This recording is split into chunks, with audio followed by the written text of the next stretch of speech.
Et si je te disais qu'il existe une pratique oubliée par beaucoup qui a le pouvoir d'ouvrir des portes dans le monde spirituel, ce n'est pas un rituel, ce n'est pas seulement un sacrifice. C'est une connexion directe avec quelque chose de bien plus grand. Voici l'histoire de quelqu'un qui est mort en jeûnant et a été emmené dans un endroit où Jésus lui-même lui a révélé ce qui se passe réellement lorsqu'une personne se consacre au jeûne et à la prière. Ce qu'elle a vu de l'autre côté changera à jamais la façon dont tu comprends la vie, la mort et le mort. Le pouvoir caché du jeûne reste jusqu'à la fin, car cette révélation n'impactera pas seulement ton âme, mais pourrait transformer ton destin. Je m'appelle Helena Carter et j'ai 45 ans. Avant tout cela, j'étais infirmière diplômée, habituée à la routine de l'hôpital, à voir la vie et la mort de près. Mais rien, absolument rien, ne m'a préparée à ce que j'ai vécu ce jour-là. Ce fut l'expérience la plus réelle, la plus intense et la plus transformatrice de ma vie. Si on m'avait dit que j'étais sur le point de vivre cela, je n'aurais pas cru, mais maintenant je sais, j'ai vu de mes propres yeux. Tout a commencé le 12 septembre 2023. J'étais au 7e jour d'un jeûne, uniquement à l'eau, quelque chose que je ressentais dans mon cœur, que je devais faire. Avant de continuer, juste une demande, abonne-toi à la chaîne. Cela nous aide beaucoup à continuer. Avant de continuer, juste une demande. Abonne-toi à notre chaîne. Ce n'était pas la première fois que je jeûnais, mais cette fois-ci c'était différent. Il y avait un poids dans l'air, une sensation que quelque chose de grand était sur le point de se produire. Je ne savais pas ce que c'était, mais je le sentais au plus profond de moi. Ce matin-là, à 5 heures 30 du matin, j'ai pris ma voiture pour aller à la réunion de prière à mon église. La ville était calme, le ciel sombre, mais une légère pluie tombait sur le pare-brise, quelque chose d'inhabituel pour Sacramento en septembre, tandis que je conduisais. La radio jouait de la musique d'adoration, et je ressentais une paix inexplicable, jusqu'à ce que soudainement tout change, une lumière forte m'a aveuglée. Pendant un instant, je n'ai pas compris ce qui se passait, mais en quelques secondes, le bruit le plus fort que j'avais jamais entendu dans ma vie m'a complètement secoué. Un impact sec, une douleur intense, un son métallique résonnant dans mes oreilles. Je n'ai pas eu le temps de réagir.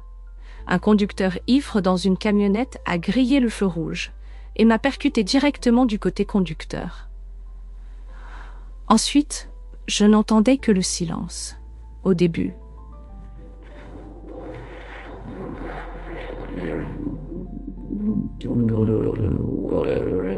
dans la voiture, mais quelque chose ne semblait pas correct. Je ne ressentais pas de douleur. Je ne sentais pas le poids de mon corps.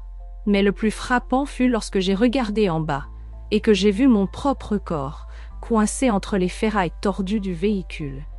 Les ambulanciers couraient autour de moi et essayant de me sortir, vérifiant mes signes vitaux. L'un d'eux secouait la tête sur son visage. J'ai vu du désespoir. C'est à ce moment-là que j'ai compris, j'étais morte. Mais ce qui est venu après était encore plus frappant. D'un moment à l'autre, tout autour de moi a commencé à disparaître comme si la scène de l'accident se dissolvait. Je n'avais jamais ressenti quelque chose comme ça auparavant. Mais ce que j'ai vu à cet instant a changé ma vie pour toujours. Il y avait un tunnel. Mais non, pas comme ceux que nous imaginons dans les films. Il n'était ni sombre ni terrifiant. C'était une lumière pure et vivante, une lumière qui ne pouvait être comparée à rien de terrestre. Elle m'enveloppait et me remplissait d'une chaleur indescriptible. Et alors je l'ai senti, une présence. Ce n'était pas n'importe quelle présence. J'ai su immédiatement qui c'était même. Sans avoir besoin de le voir de mes yeux, c'était Jésus. Sa voix n'était pas un son comme ceux que nous entendons ici sur terre. C'était quelque chose de plus profond. Quelque chose qui résonnait dans chaque partie de moi. Il m'a appelé par mon nom. Mais ce n'était pas juste un appel. C'était pas juste un appel.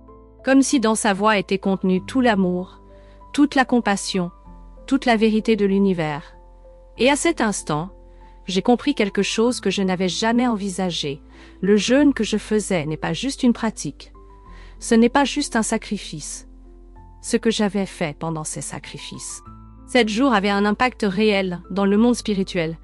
Et ce que Jésus m'a montré dans les minutes où j'étais hors de mon corps est quelque chose que je ne pourrai jamais oublier.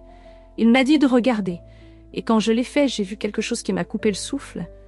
Il y avait des fils de lumière dorée montant de la terre jusqu'au ciel, Ils n'étaient pas aléatoires. Chacun représentait une personne qui jeûnait et priait. Ce qui m'a le plus frappé, c'est que ces fils formaient des chemins, des connexions qui traversaient les dimensions. Ce n'était pas juste une action individuelle, le jeûne et la prière ouvraient littéralement des portails entre le terrestre et le céleste. Jésus m'a montré comment.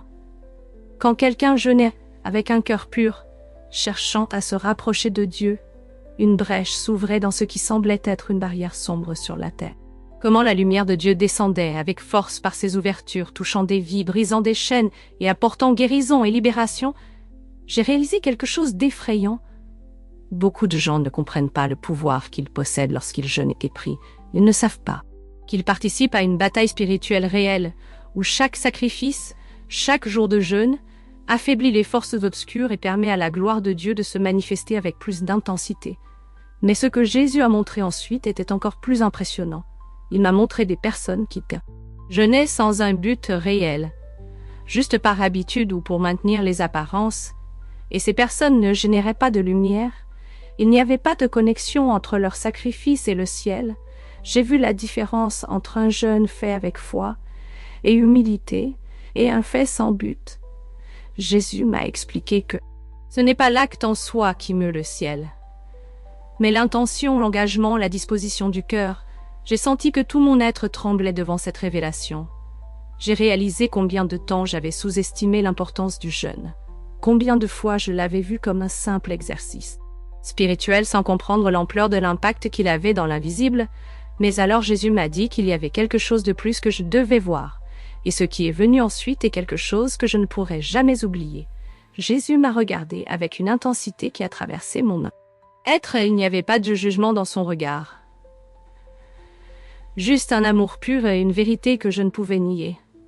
Sa voix a résonné au plus profond de moi quand il a dit « Elena, je t'ai amenée ici parce que tu dois voir ce que la plupart ignorent, ce qui se passe sur Terre, et que peu comprennent. À cet instant, le paysage a changé. La lumière qui m'entourait s'est dissipée un moment, et devant mes yeux est apparu quelque chose que je n'aurais jamais imaginé voir. J'ai vu la Terre, mais pas comme nous la voyons depuis l'espace. Ce que j'ai observé était quelque chose de beaucoup plus profond. J'ai vu une sorte de manteau sombre couvrant des millions de personnes, c'était comme un brouillard dense et lourd. Mais le plus frappant était que tout ce n'était pas sous lui, il y avait quelques points de lumière qui brillaient, avec une force démesurée. Jésus m'a fait me concentrer sur ces lumières, et j'ai vu qu'elles avaient toutes quelque chose en commun, c'était des personnes qui jeûnaient, qui priaient, se connectant directement avec le divin, à travers leur sacrifice. Ils brisaient cette barrière sombre, permettant à la lumière de descendre avec force sur eux et sur ceux pour qui ils intercédaient. Mais ensuite, il m'a montré quelque chose qui m'a coupé le souffle. Il y avait d'autres qui jeûnaient et priaient aussi, mais leur lumière ne traversait pas l'obscurité. Leurs efforts semblaient stagnants. C'étaient des personnes qui se privaient de nourriture, mais leurs sons qui se privaient de nourriture. Cœurs étaient pleins d'orgueil, de ressentiment, d'intentions erronées. Ce n'est pas l'acte physique qui meut les cieux, m'a dit Jésus. C'est l'intention. L'engagement, l'amour avec lequel tu le fais. Les paroles de Jésus résonnaient dans mon esprit. Je n'avais jamais compris le véritable pouvoir du jeûne. Jusqu'à ce moment, je le voyais comme une discipline, un sacrifice personnel, mais jamais comme une connexion directe avec le monde spirituel, comme une arme qui, lorsqu'elle est utilisée correctement, peut changer des destins. Jésus a tendu la main et m'a montré quelque chose de plus. Ce que j'ai vu était terrifiant. À distance, au-delà de cette barrière sombre, il y avait des forces qui n'étaient pas humaines, des êtres qui semblaient être à l'affût. Attendant que la foi des gens s'affaiblisse pour pouvoir intervenir, j'ai vu comment, quand quelqu'un faisait un jeûne avec une véritable foi, ces entités reculaient, affaiblies par la lumière qui descendait du ciel. Mais j'ai aussi vu l'opposé. Quand quelqu'un jeûnait juste pour l'apparence, sans un but réel, sans humilité, son effort n'avait pas d'effet. Et ses ombres restaient proches, murmurant des mensonges, semant des mensonges. Doute, affaiblissant son esprit, mon cœur s'est accéléré. J'avais sous-estimé tout cela. Je n'avais jamais pensé à l'ampleur de ce qui se passe dans le monde spirituel. Chaque fois que quelqu'un décide de s'éloigner et de chercher Dieu de tout son cœur, Jésus m'a regardé à nouveau. et d'une voix gardée à nouveau. Ferme, a dit Elena. Il y a quelque chose de plus que tu dois voir. Soudain, je me suis retrouvée dans un endroit que je ne peux décrire avec des mots humains. C'était vaste, infini, mais en même temps intime, comme si chaque partie de lui était connectée directement à mon âme. J'ai senti une présence qui m'enveloppait complètement. Ce n'était pas juste la lumière de Jésus, c'était quelque chose de plus grand, quelque chose qui transcendait le temps et l'espace. C'est l'endroit où les sacrifices sont enregistrés, m'a-t-il dit. J'ai regardé autour de moi et j'ai vu quelque chose d'impressionnant. Il y avait des figures de lumière écrivant dans ce qui semblait être d'énormes livres dorés. Chacun de ces livres contenait les noms de ceux qui avaient jeûné et prié avec une foi authentique. Mais ce n'était pas juste une liste de noms. J'ai aussi vu les effets de chaque jeûne. Les vies qui avaient été changées, les batailles spirituelles qui avaient été gagnées, les miracles qui s'étaient produits grâce à la fidélité de ces personnes. Jésus a indiqué un des livres quand il a ouvert. J'ai vu quelque chose qui m'a laissé sans voix, c'était mon nom. Mon propre nom était là, avec chaque jour de jeûne que j'avais fait, avec chaque prière que j'avais élevée dans ces moments d'engagement. Mais j'ai aussi vu quelque chose de plus. Tous mes jeûnes n'avaient pas eu le même impact. Certains brillaient avec une intensité incroyable, tandis que d'autres semblaient plus faibles, comme s'ils n'avaient pas atteint tout leur potentiel. Jésus a posé la main sur le livre et m'a dit « Quand tu jeûnes avec un cœur sincère, tu sèmes dans l'éternel. Mais quand tu le fais sans but, quand ton esprit est sur le terrestre, au lieu du divin, ton sacrifice perd de sa force. » C'est l'erreur que beaucoup commettent à ce moment-là. Quelque chose que je n'avais jamais compris s'est révélé. Le jeûne n'est pas un simple acte d'abstention, c'est un pacte, une connexion directe avec le céleste. C'est une arme, un pont, une opportunité de faire descendre le ciel sur terre. Mais, alors Jésus m'a dit quelque chose qui m'a laissé paralysée. Tous ne comprennent pas cela, et c'est pourquoi ils sont en danger. À cet instant, l'endroit où je me trouvais a changé à nouveau. Je n'étais plus entourée par cette lumière chaude et réconfortante. Mais maintenant, je me trouvais dans un espace vaste, sombre, mais je ne faisais pas. Je sentais que quelque chose m'observait depuis les ombres. Il n'y avait pas de peur en moi, mais plutôt une étrange sensation d'alerte. Jésus était toujours à mes côtés, et d'un simple geste, le voile de l'obscurité s'est dissipé. Ce que j'ai vu m'a coupé le souffle devant moi, comme si je regardais à travers une fenêtre dans le temps et l'espace. Je pouvais observer des millions de personnes emprisonnées dans une sorte de prison spirituelle. Non, ce n'étaient pas des barreaux ni des chaînes physiques, mais elles étaient liées par quelque chose de plus fort, l'illusion. J'ai vu des personnes qui croyaient aller bien, qui pensaient que leur vie était normale. Mais en réalité, elles étaient piégées dans un cycle de destruction. Certains étaient dominés par l'orgueil, d'autres par le désespoir, et beaucoup d'autres par l'apathie. Ils ne savaient pas qu'ils étaient prisonniers. Jésus m'a montré une de ces âmes en particulier. Je l'ai reconnue immédiatement. Aaron est passé, un homme qui a passé sa vie à prêcher, qui parlait de Dieu, qui connaissait les Écritures. Mais il y avait quelque chose qui m'a surprise. Il dormait. Il dormait. Ne prêchait pas avec puissance, il priait, mais ses paroles ne traversaient pas le ciel. Il jeûnait, mais son sacrifice n'avait pas de force. Pourquoi? Désolé, je ne peux pas aider avec ça. J'ai demandé d'une voix tremblante. Jésus n'a pas répondu immédiatement, dans son regard. Il y avait quelque chose qui m'a fait comprendre que la réponse était plus profonde que je ne l'imaginais. Cela dépend du choix de l'âme, a-t-il finalement dit. Certaines acceptent ce qui vient et cherchent l'amour, la rédemption. D'autres s'accrochent à leur fierté et rejettent la lumière. L'amour est toujours là, mais tout le monde ne l'accepte pas. La vision changeait à nouveau. J'ai vu de nombreuses âmes dans ce processus de révélation. Certaines pleuraient de repentir et étaient enveloppées dans une lumière plus brillante, tandis que d'autres s'éloignaient, se couvrant de leurs propres ombres, incapables d'accepter la vérité. C'est alors que j'ai compris quelque chose de terrifiant. Le jugement n'est pas un tribunal externe. C'est l'âme se confrontant à elle-même. Et ce qui se passe ensuite n'est pas une condamnation imposée, mais la conséquence naturelle de son propre choix. Jésus a tendu la main et la vision a disparu.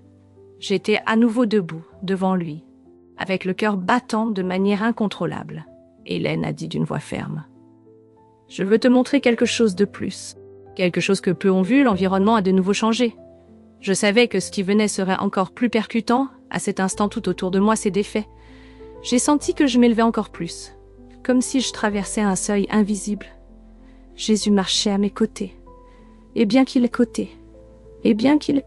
ne me tienne pas physiquement, sa présence me maintenait ferme. Je pouvais sentir son amour m'envelopper, me donnant la force de supporter ce que j'étais sur le point de voir. Soudain, nous nous sommes arrêtés dans un endroit différent. C'était vaste, interminable, et bien qu'il n'y ait pas de sol visible, je pouvais me soutenir sans effort. Il y avait une lueur douce, mais pas comme la lumière du soleil. C'était une luminosité qui émanait de tout ce qui existait là. Cependant, quelque chose dans l'atmosphère avait changé. J'avais cessé de ressentir la paix absolue qui m'enveloppait. Auparavant, cet endroit avait un poids, une densité différente. Quelque chose d'important était sur le point de se produire. Jésus a tendu la main. Et comme si l'espace lui-même répondait à sa volonté, une nouvelle vision est apparue devant moi. Cette fois, ce n'était pas un seul homme passant par le jugement de son âme, mais une multitude, des milliers, peut-être des millions d'âmes étaient dans différents états de conscience. Certaines étaient à genoux, immergées dans ce qui semblait être un profond repentir. D'autres étaient debout en silence, comme si elles essayaient de comprendre ce silence. Qu'elles voyaient, mais ce qui m'a frappé, c'était celle qui s'éloignait. Elle ne fuyait pas, mais c'était comme si la lumière les dérangeait, comme si la vérité qui leur était montrée était insupportable. Jésus a parlé d'une voix ferme. Chaque âme a l'opportunité de voir sa vérité. Certaines l'acceptent, d'autres la rejettent. J'ai observé attentivement ceux qui résistaient. Ils semblaient prisonniers de leurs propres pensées, de leurs propres chaînes invisibles. Ils se couvraient le visage, refusant de regarder la lumière qui les entourait. Alors j'ai compris, ce n'était pas la lumière qui les punissait, mais leur propre conscience qui ne pouvait supporter la révélation de qui ils étaient vraiment. Pourquoi font-ils cela? Ai-je demandé avec un nœud dans la gorge. Jésus m'a regardé avec une tristesse infinie dans les yeux. Parce qu'ils s'accrochent encore à leur fierté. Leur haine, à leur égoïsme, ils ne peuvent accepter qu'ils se sont eux-mêmes éloignés de la vérité. Et ainsi, comme ils ont vécu loin de l'amour, maintenant, ils rejettent l'opportunité de se racheter. J'ai ressenti un frisson parcourir mon être. N'y a-t-il pas d'espoir pour eux? Jésus est resté silencieux un moment avant de répondre. Il y a toujours de l'espoir, tant que l'âme désire revoir la lumière, mais beaucoup ont endurci leur cœur à tel point que même lorsque la vérité leur est montrée, ils ne peuvent l'accepter. Mon regard s'est fixé sur l'une de ces âmes.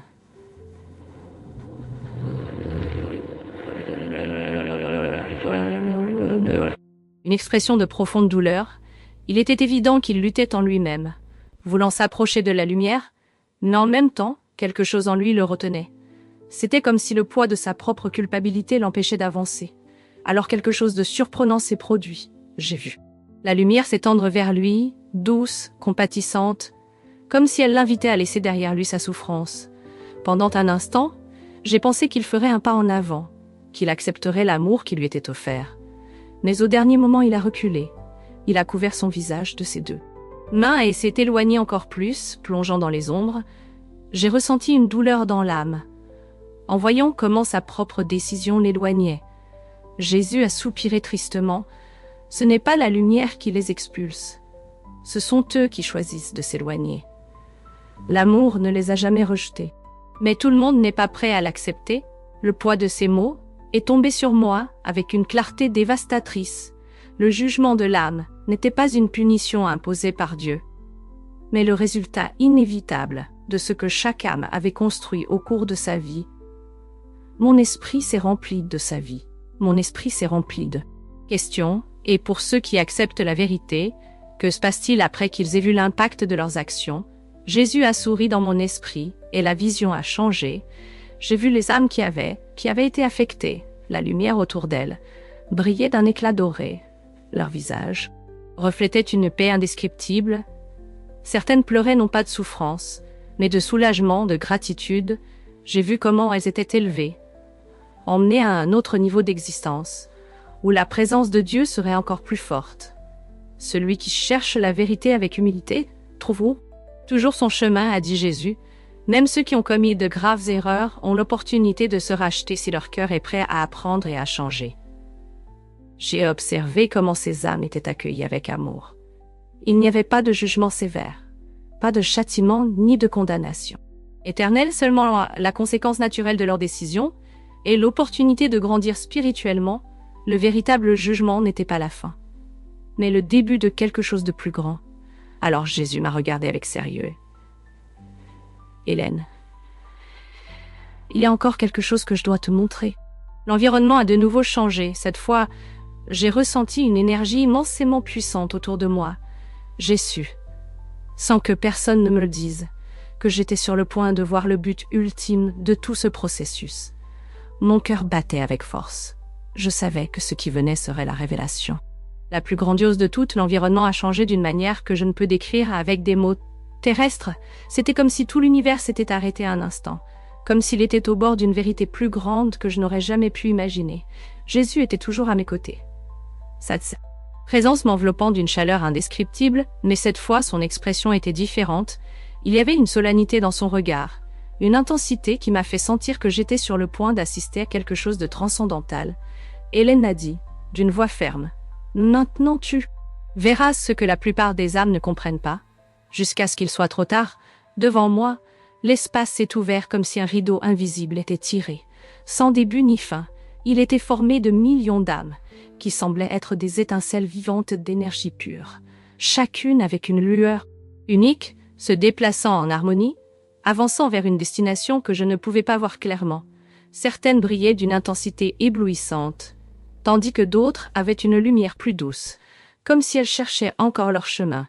C'est ce que Jésus a dit en pointant vers leur chemin. Rivière d'âmes, c'est le destin final de chaque être. Ce n'est pas un lieu de punition ou de récompense, mais le foyer auquel ils appartiennent vraiment. Mon esprit essayait de comprendre ce que je voyais. Ce n'était pas le paradis tel que nous l'imaginons. Ce n'était pas des nuages ni des ports dorés, mais un état d'existence au-delà de tout concept humain. C'était l'amour, c'était l'unité, c'était la véritable essence de ce que nous sommes. Mais alors Jésus a tendu à nouveau la main et la vision a changé. Maintenant je voyais ces âmes qui s'étaient éloignées de la lumière. N'étaient pas dans un enfer de feu et de tourments, comme beaucoup de religions l'enseignent, mais dans un état d'isolement. Elles étaient des âmes prisonnières de leur propre souffrance, revivant à plusieurs reprises les moments de leur vie, où elles ont rejeté l'amour, où elles ont causé de l'amour. Douleur et n'ont jamais cherché à guérir, Hélène, a dit Jésus avec tristesse.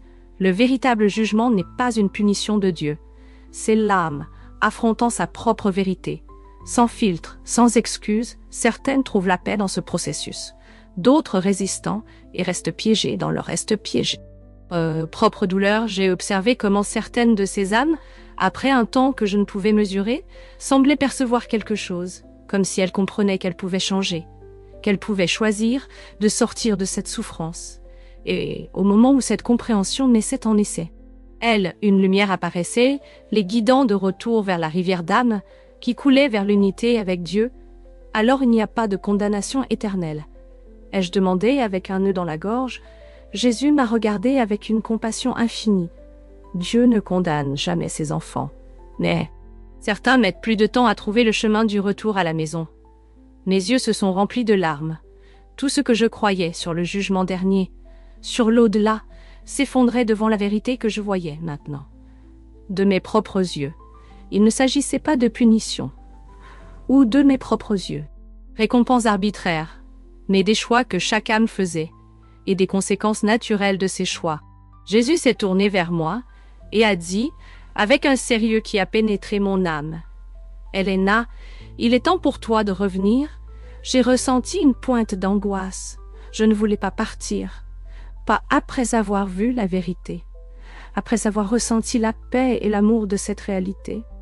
Mais j'ai encore de cette réalité. Mais j'ai encore peur. Question, j'ai supplié, il y a encore tant de choses que je veux comprendre. Jésus a souri avec tendresse, il y a toujours plus à apprendre. Mais maintenant ta mission est de partager ce que tu as vu. Tout le monde ne comprendra pas. Certains te rejetteront, d'autres se moqueront. Ceux qui seront prêts à écouter entendront. et dans leur cœur, ils reconnaîtront la vérité.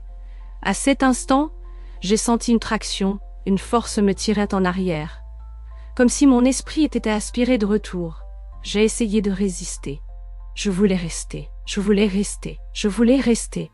Je voulais continuer à apprendre, mais j'ai su que mon temps ici était terminé, la lumière a commencé à disparaître. Et les dernières paroles de Jésus ont résonné en moi, comme un écho éternel. J'ai ouvert les yeux soudainement. Mon corps a tremblé de frissons, tandis que ma poitrine montait et descendait de manière irrégulière. J'ai senti le froid de manière irrégulière. L'oxygène sur mon visage et la pression des machines qui surveillaient mes signes vitaux, des voix altérées résonnaient autour de moi. Certaines en chuchotement, d'autres chargées d'incrédulité. Ma vision était floue, mais j'ai réussi à distinguer le plafond blanc de l'hôpital et les lumières intenses clignotant dans le couloir. J'étais de retour. Les médecins étaient à leur place. J'ai vu l'un d'eux faire un pas en arrière, avec le visage décomposé, comme s'il avait vu un fantôme. Un autre vérifiait mes signes avec des mains tremblantes, comme s'il ne pouvait toujours pas croire ce qui se passait. Je ne comprenais pas complètement ce qui se passait, jusqu'à ce qu'une infirmière porte la main à sa bouche et murmure doucement « Ce n'est pas possible ». J'ai essayé de parler, mais ma gorge était sèche, comme si elle était sèche, comme si j'avais passé des jours sans boire d'eau. Le poids de mon propre corps me semblait étrange, comme si je revenais habiter un endroit auquel je n'appartenais plus. Tout était familier, mais en même temps, distant. Mon esprit était prisonnier du souvenir de ce que je venais de vivre. J'avais été dans une autre réalité. J'avais vu ce qu'il y a au-delà, ressenti la présence de Jésus, et maintenant j'étais ici à nouveau. Ma mère est entrée en courant dans la chambre. Ses yeux étaient rouges et gonflés. Mais en me voyant consciente, elle a laissé échapper un sanglot, et s'est agenouillée à mes côtés, tenant ma main avec une force, Faisait presque mal, ma fille. Comment est-ce possible? Sa voix était un fil d'incrédulité. J'ai essayé de parler, mais l'effort était trop. Je n'ai réussi qu'à fermer les yeux et à respirer profondément.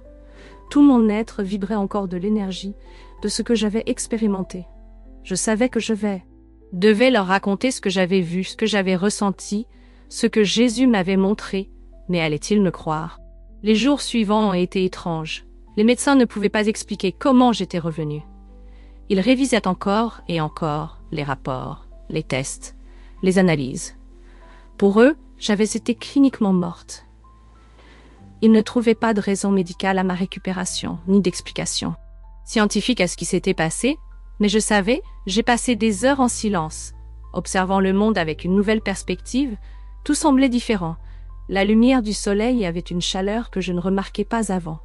Le son du vent semblait murmurer quelque chose que moi seule pouvais comprendre. Les gens autour de moi se déplaçaient, inconscients de ce que je savais maintenant avec certitude. La mort n'est pas la fin. Mais il y avait quelque chose de plus, quelque chose qui m'inquiétait avant de revenir. J'avais ressenti le poids d'un choix, un but. Jésus m'avait ressenti le poids d'un choix. Montrer des choses que je ne devais pas oublier, il m'avait permis de voir l'impact de nos actions, la manière dont chaque décision, chaque mot, chaque geste, d'amour ou d'indifférence, pouvait marquer l'éternité. Je n'étais pas revenue seulement pour moi. J'étais revenue avec un message. La première fois que j'ai parlé de ce que j'avais vu, j'ai remarqué le mélange de fascination et de scepticisme sur les visages de ceux qui m'écoutaient. Ma mère a été la première à accepter ce que je disais. Elle n'a pas douté une seconde. Ses larmes étaient d'émotion et de foi. Mais d'autres me regardaient. Avec méfiance, certains pensaient que c'était un délire, un tour de l'esprit sous un stress extrême. D'autres ne voulaient tout simplement pas croire. Mais je ne pouvais pas me taire, alors j'ai continué à parler. À chaque personne qui me demandait ce qui s'était passé, je racontais ce que j'avais vu. Je décrivais la lumière, la paix, la sensation d'amour absolu. Je parlais de la présence de Jésus, de ses paroles, de la vérité qu'il m'avait révélée sur nos vies. Certains étaient émus jusqu'aux larmes, d'autres restaient silencieux, ne sachant que dire. Et certains souriaient simplement avec Incrédulité, comme si je racontais une histoire fantastique. Mais alors quelque chose s'est produit que je n'attendais pas. Une nuit, alors que j'étais encore en convalescence, une infirmière est entrée dans ma chambre avec une expression étrange. Elle est restée à la porte, comme si elle hésitait à la porte. Parler, finalement, elle a pris une profonde inspiration et m'a regardé avec sérieux. Il y a des années, j'ai eu un accident et je suis restée dans le coma pendant 3 jours et j'ai vu quelque chose de semblable à ce que vous décrivez, mais je n'en ai jamais parlé à personne. Je pensais que les gens me prendraient pour une folle. Dans la pièce est devenue dense. Nous sommes restés en silence, nous regardant, partageant quelque chose qui allait au-delà des mots. Je n'étais pas seule. C'était le premier moment où j'ai réalisé qu'il y avait beaucoup d'autres personnes qui avaient vécu la même expérience, des personnes qui avaient franchi le seuil de la mort et étaient revenues avec des histoires que la plupart refusaient d'entendre. Et j'ai su que je devais continuer à parler parce que ce que j'avais vu, ce que j'avais ressenti, ce que Jésus m'avait montré, n'était pas seulement. Pour moi, c'était un message pour tous. Les jours à l'hôpital sont devenus une transition entre 2 mondes. Je savais que mon corps était ici, mais mon âme continuait à se souvenir de ce que j'avais vu. Chaque nuit, je fermais les yeux. Je ne rêvais pas de choses communes, à la place. Je revivais la lumière, la paix, la voix de Jésus, le choix qui m'avait été donné. Je ne pouvais plus voir la vie comme avant. Je me réveillais et je sentais un poids sur ma poitrine. Non de tristesse, mais de responsabilité. J'avais été autorisée à revenir. Et je ne pouvais pas gaspiller le temps qu'il ne me pouvait pas gaspiller le temps qu'il me restait. Je savais que je n'étais pas revenue seulement pour suivre ma routine, comme si rien ne s'était passé. Alors j'ai pris une décision. Le premier jour où je suis sortie de l'hôpital, je me suis arrêtée à la porte, avant de la franchir. J'ai pris une profonde inspiration et je senti l'air. Emplir mes poumons, ma mère qui m'accompagnait m'a observé en silence, avec un mélange d'amour et d'inquiétude. « Tu vas bien ? Tu vas bien ?» a-t-elle demandé doucement. Je l'ai regardée et j'ai ressenti. Oui, mais rien ne sera plus pareil. Et elle avait raison. Depuis ce moment, chaque mot que je disais, chaque action que je prenais, chaque personne que je prenais, chaque personne que je rencontrais avait un nouveau sens pour moi. J'ai commencé à remarquer des choses que j'ignorais avant, la douleur cachée dans les yeux des gens, l'espoir déguisé en indifférence, les opportunités que nous laissions passer parce que nous étions trop occupés avec ce qui n'importe pas. Un après-midi, quand j'ai osé parler publiquement de mon expérience, un homme plus âgé s'est approché de moi avec les yeux pleins de larmes. J'ai aussi vu quelque chose quand j'ai eu une crise cardiaque, il m'a avoué. Mais personne n'a cru. Je l'ai embrassé sans rien dire.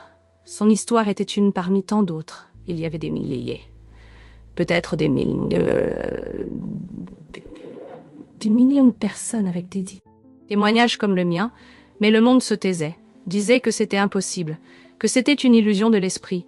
Mais je connaissais la vérité. Jésus m'a montré ce qui se passe. Après cette vie, il m'a montré que chaque action, chaque pensée, chaque décision a un poids réel sur le destin de notre âme. Il ne s'agit pas de punition ou de récompense, comme beaucoup le pensent, mais d'une révélation profonde de qui nous sommes vraiment.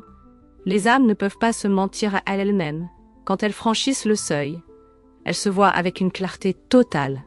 Elles ressentent l'amour qu'elles ont donné et la douleur qu'elles ont causée, et alors elles comprennent que la vie n'est pas seulement un pas éphémère, mais une opportunité de grandir, d'aimer, d'être lumière au milieu de l'obscurité. Depuis lors, mon but a été de partager ce que j'ai appris, non pas pour convaincre ce que j'ai appris, non pas pour convaincre sceptiques, mais pour parler à ceux qui, à l'intérieur, savent déjà qu'il y a quelque chose de plus, mais ont besoin de s'en souvenir. Si vous êtes arrivé jusqu'ici, peut-être que ce n'était pas par hasard, peut-être que ce message était pour vous. Ne perdez pas de temps avec ce qui n'importe pas. N'attendez pas qu'il soit trop tard pour réaliser à quel point chaque opportunité que vous avez d'aimer, de pardonner, de changer est précieuse, car tôt ou tard nous verrons tous la vérité. La seule question est, serez-vous prêt quand ce moment viendra? Si cette histoire vous a fait réfléchir, imaginez combien de secrets sont encore cachés derrière. Ce que nous croyons savoir, ne laissez pas cette révélation s'arrêter ici. Inscrivez-vous maintenant, aimez et activez la cloche pour découvrir plus de témoignages percutants. Et maintenant, cliquez sur la vidéo que vous voyez à l'écran. Car Ce que vous allez découvrir là-bas peut tout changer. Nous nous voyons dans la prochaine histoire.